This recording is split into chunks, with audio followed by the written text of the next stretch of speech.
The cold void of space echoed with the silent hum of ancient propulsion as the Iridan scouts' thoughts raced in a measured cadence. So, here they are, humans. The supposed sole inheritors of chaos, the only species tough enough to thrive on death itself. Yet these ragged souls wore their scars like badges of honor, not chains of despair. The scout's inner monologue dripped with a mix of curiosity and smug certainty, convinced that the Iridans alone possessed the refined art of survival amid cosmic ruin.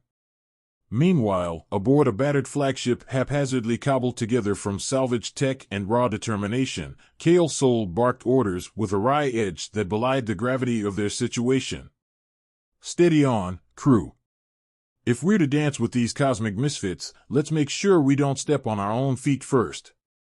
His voice, rough and unyielding, carried the confidence of a man who had witnessed too many near-death escapes to care about cosmic etiquette.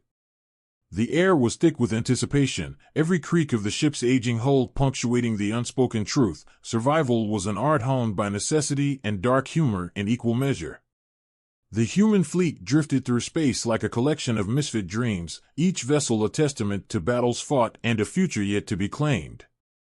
In the midst of it all, Kale's eyes, hidden behind a pair of scratched goggles, scanned the horizon where the unknown converged with destiny. There was an unspoken understanding among the crew that every star could be a gateway to hope or an ambush of despair. The crew exchanged knowing glances and dry quips. One grumbled about the ship's post-battle after-party smell while another muttered, "If our luck held, we'd find a bar in this void that serves cosmic whiskey." Their laughter, gritty and unapologetic, was the soundtrack of a people defined by their resolve to laugh in the face of oblivion. Across the void, Auriel Vind prepared her shuttle with a precision that reflected her Iridan heritage. Her mind, analytical and coolly detached, assessed the human formation with both professional detachment and a grudging admiration for their audacity. These humans, she noted silently, are a paradox. Rough-hewn survivors with a glimmer of something unexpected. Perhaps they have secrets yet unknown. There was no trace of the usual Iridan condescension in her tone. Instead, it was a spark of curiosity that defied the norms of her people's long-standing belief in their solitary mastery of the Deathworld craft. As the distance closed between the emissary's vessel and the flagship, tension mounted like static before a thunderstorm. Kale's voice cut through the murmurs of his crew. "Incoming shuttle, approach Protocol Alpha. Remember, we're not here to impress with our firepower, just our stubborn refusal to die." The words were delivered with a wry humor that only those who had stared death in the face could muster. Each syllable dripped with the unmistakable HFY spirit that defined human resolve, a bold declaration that even in the direst circumstances, laughter was a weapon as potent as any plasma cannon. The shuttle's docking clamps engaged with a metallic groan, and the airlock cycled open with a hiss that set hearts pounding in unison. In that charged moment, the two worlds collided, one born of high-tech precision and ancient ritual, the other of raw, unfiltered survival and irreverent defiance. Kale's hand hovered near his sidearm as he faced the approaching figure, while his crew maintained a cautious distance, eyes glinting with a mix of suspicion and curiosity. Auriel stepped forward, her gaze fixed on the human leader with a calm intensity that belied the storm of conflicting emotions within. "I am Auriel Vind," she announced in a tone both measured and piercing, every word deliberate as though sculpted by the weight of Iridan doctrine. Her voice carried a subtle hint of amusement, an acknowledgement of the absurdity of this encounter. "I come to study, no, to understand, the legacy of your people, the legendary Deathworlders." Her words were carefully chosen, a polite challenge wrapped in the formality of interstellar protocol. Kale's reply was laced with humor and defiance. "Name's Kale Soul. And trust me, we're more about surviving the hangovers than any ceremonial dance of death. We wear our scars like fine art, and our laughter is our battle cry." His retort, sharp and unyielding, hung in the recycled air, punctuating the moment with an adult humor that disarmed the formal tension. A murmur passed among the crew, a mixture of pride and disbelief at their leader's audacity. Even in the face of an advanced civilization that prided itself on singular survival prowess, Kale's words resonated with a raw, irreverent honesty. Every syllable carved out a space where human vulnerability met unyielding strength, a declaration that the art of surviving was not merely a matter of brute force, but a celebration of the human spirit and its capacity for unexpected joy amid chaos. In that suspended moment, as the two representatives from disparate worlds locked eyes, the stage was set for a collision of cultures, each armed with a unique blend of hard-earned wisdom and unorthodox humor. The unspoken promise of conflict, understanding, and perhaps an unlikely alliance lingered like a wisp of stardust in the cosmic silence, leaving both sides poised on the brink of a future written in defiance of fate. Kale's voice still echoed in the recycled chamber as he turned to face his crew with a knowing glint in his eyes. "All right, listen up. We've got an Iridan in our midst, and while she might be here for all the wrong reasons, it sure beats another day in the void without a challenge." The subtle smirk in his tone was a declaration of defiance, a promise that humanity's irreverence would not be cowed by alien customs. Oriel's measured gaze shifted, her eyes scrutinizing each human with an intensity that balanced curiosity with caution. "Your fleet is unconventional," she observed, the crisp enunciation of her words belying an undercurrent of admiration. "I am here not merely to assert dominance, but to comprehend the intricacies of your survival, a survival that defies our expectations." Her tone, while formal, hinted at a curiosity that might disrupt generations of cold logic among her people. The atmosphere grew taut with a quiet understanding that words could either mend the gulf between them or widen it irreparably. In the midst of this delicate exchange, Kale leaned in with a dry laugh. "Dominance? Understand this, we prefer our freedom with a side of mischief and a heavy dose of stubborn resilience. We've been kicking deaths but for too long to let someone tell us otherwise." The simplicity of his declaration carried a weight of history and the hard-earned scars of countless battles. As conversation unfurled between the two, the crew around them buzzed with their own banter, a chorus of snarky comments about the oddities of interstellar protocol. One of the technicians quipped, "I bet she's never seen a space rig that smells like burnt coffee and victory before." Such offhand remarks mingled with the tension, a reminder that for these humans, humor was as essential as oxygen. Oriel's brow subtly arched at the unexpected candor, and she allowed herself a brief moment of levity. "I confess, your expressions of survival are refreshingly raw. In my culture, we meticulously plan every move, every nuance of our existence. But your chaos is almost poetic." There was no pretense in her words, only an honest appraisal that both challenged and intrigued her own rigid doctrines. In a corner of the vessel, murmurs of dissent began to bubble up from a faction that thrived on the darker, unyielding aspects of human history. Mara Inox, a figure whose reputation was as incendiary as the stars they once dodged, circulated among the crew with a fervor that bordered on zealotry. Her voice, low and dangerous, carried through the corridors like a covert drumbeat of rebellion. "Let them believe they're special," she whispered to a trusted lieutenant. "If we can harness this alien's misconceptions, it might be the spark we need to reclaim what was lost, and maybe settle a score in the process." Her words, laced with a biting humor and a hint of scandal, promised a tempest of internal conflict that could easily tip the balance of power. Back in the central gathering, Kale and Oriel's dialogue deepened into an exchange that traversed the full spectrum of their cultures. "Our stories aren't just about survival," Kale remarked, his tone shifting to one of earnest reflection. "They're about the wild, unexpected moments that remind us we're alive. Like when a rookie accidentally set off the self-destruct protocol, only to have us laugh it off as if it were a bad joke. We thrive on the absurdity of our existence." His voice carried a mix of nostalgia and defiant humor, the kind only a true Deathworlder could muster. Oriel considered his words, her mind meticulously cataloging each nuance. "In my society, we plan for perfection and order. Our survival is measured in calculated moves and disciplined execution. Yet I see that in your chaos lies an art, a raw, unpredictable beauty that is both infuriating and inspiring." The cadence of her speech softened, betraying a burgeoning respect that defied the cold precision of her training.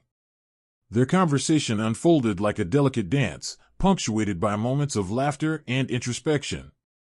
Kale's quip about how a good laugh can make even a plasma cannon seem like a party favor drew genuine amusement from Oriel, a sound that resonated with sincerity and a hint of something more intimate.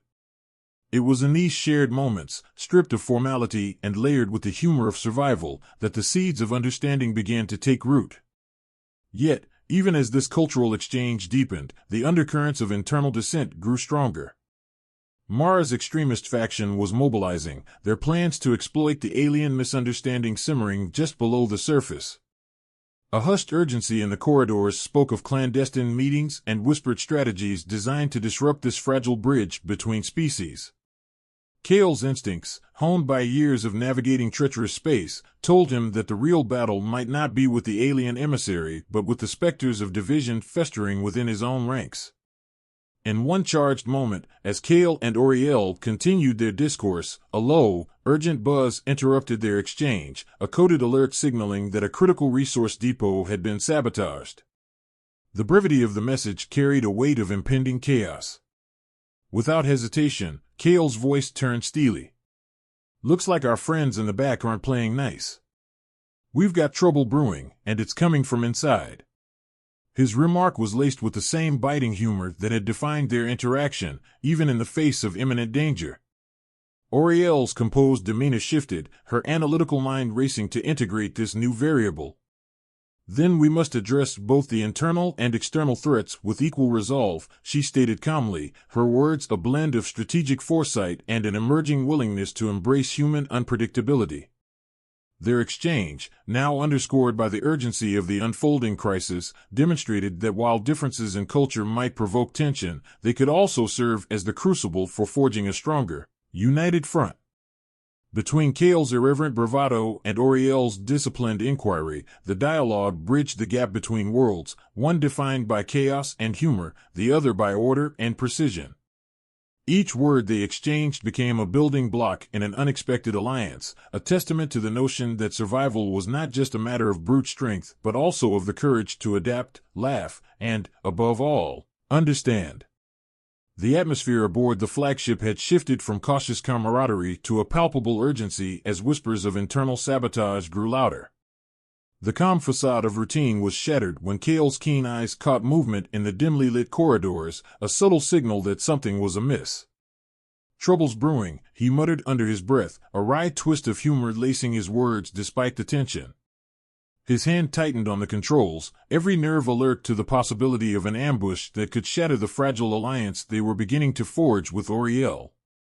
Oriel's expression, normally a mask of cool rationality, showed a flicker of concern as she analyzed the data streaming in from the ship's sensors. "We must be prepared for all eventualities," she stated firmly, her tone resolute as she integrated the new information into her calculations. It was clear that while external threats had drawn their attention, the seeds of dissent within the human ranks were now poised to bloom into full-blown insurrection. In a matter of moments, the two found themselves thrust together on a joint mission to investigate the sabotage. Their shared objective quickly turned into an intimate exploration of each other's strengths and vulnerabilities. As they navigated the labyrinthine passages of the aging vessel, Kale's quick wit and instinctual knowledge of every creak and shadow on board blended seamlessly with Oriel's precise, analytical approach. "Ever notice," Kale quipped dryly during a pause in the tension, "that a ship full of rebels smells like a mix of burnt circuitry and bad decisions? It's almost poetic." His humor, though dark, was a lifeline to the crew, a reminder that even in the depths of chaos, laughter could be found in the absurdity of their plight. Oriel allowed herself a brief, almost imperceptible smile in response, a gesture that conveyed both amusement and the dawning realization that survival was not solely the domain of meticulous calculation but also of unpredictable spontaneity. "Your perspective is intriguing," she conceded. "There is a beauty in chaos that my people have long neglected. I find myself questioning the rigidity of our methods when faced with such raw resilience." Her words, measured yet sincere, hinted at the gradual erosion of her long-held beliefs about what constituted true strength. Their journey through the corridors became a series of tightly woven exchanges, each moment laced with the ever-present threat of discovery by those who harbored rebellious intentions. As they reached the heart of the ship, a critical juncture where the sabotage had struck, the evidence of internal strife became impossible to ignore. A cache of stolen components and manipulated system logs lay scattered before them, testaments to the handiwork of an insurgent faction determined to turn the ship's own resources against it. "This isn't just sabotage," Kale observed, his voice low and steady. "It's a declaration of war from within." His remark carried the weight of decades of hardship, tempered by the pragmatic acceptance that survival often demanded ruthless measures. Amid this grim discovery, the duo found a moment of levity in an unexpected exchange. As Kale scanned the array of hijacked parts, he remarked with a wry smile, "Looks like someone decided to throw a tantrum. Space tantrums never get old, do they?" The comment, though laced with irreverent humor, underscored the absurdity of a rebellion that seemed as much about ego and bitterness as it was about a genuine desire for change. Oriel's response, a soft chuckle that reverberated in the sterile corridors, provided a fleeting glimpse into the vulnerability of an alien conditioned to believe in the absolute supremacy of order and precision. Their shared mission soon became a crucible for personal growth, a test of their capacity to trust and cooperate under pressure. Navigating the ship's compromised systems demanded a delicate blend of Kale's improvisational genius and Oriel's systematic expertise. In the interplay of their contrasting methods, each found an unexpected synergy, where Kale's instincts filled the gaps left by unpredictable human behavior. Oriel's strategic foresight provided a counterbalance to the chaos. "You know," Kale remarked with a hint of admiration, "I'd have never imagined that someone with your reputation for cold calculation could appreciate the art of a well-timed, off-the-cuff remark." Oriel's reply was measured and reflective, and I, too, am beginning to see that survival is not solely defined by rigid protocols, but also by the courage to embrace the unforeseen. Their dialogue, punctuated by both humor and moments of genuine introspection, wove a tapestry of trust and mutual respect. In the midst of potential disaster, they discovered that the enemy was not merely the external threat or the insurgent faction lurking within, but the notion that survival had to be a solitary, unyielding endeavor. The encounter revealed that even in a universe ruled by cold logic and harsh realities, there existed room for adaptability, laughter, and the human capacity for change. As the investigation into the sabotage wound down, the evidence they gathered hinted at a larger conspiracy, a plot that could endanger not only the human fleet but also jeopardize the tentative bridge being built between disparate worlds. The gravity of this revelation hung in the recycled air, a silent promise that the challenges ahead would demand every ounce of ingenuity and resilience they could muster. Amid the impending threat, Kale and Oriel's newfound alliance stood as a testament to the transformative power of collaboration, a spark of hope that shone even in the darkest corridors of a vessel teetering on the brink of internal collapse. Kale's steady gaze met Oriel's as the alarms faded into the background, replaced by the urgent cadence of coordinated effort. "This ends now," he declared, voice unwavering as he steered his crew into a final, decisive maneuver against the insurgent threat. Every member of the fleet braced themselves for the coming clash, their resolve a mixture of raw grit and defiant humor honed through relentless struggle.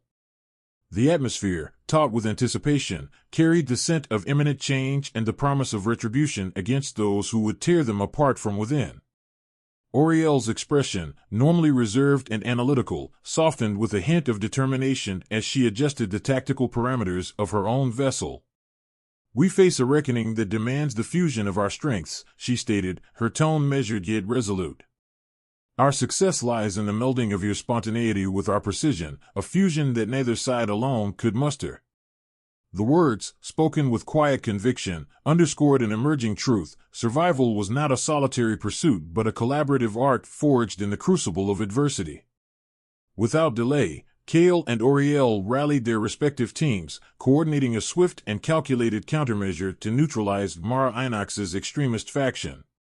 As orders were barked over the comm channels, Kale's dry humor cut through the tension. "If rebellion means throwing a tantrum in space, then let's give them a performance they'll never forget," he quipped, eliciting murmurs of approval that resonated like the heartbeat of a people unwilling to surrender.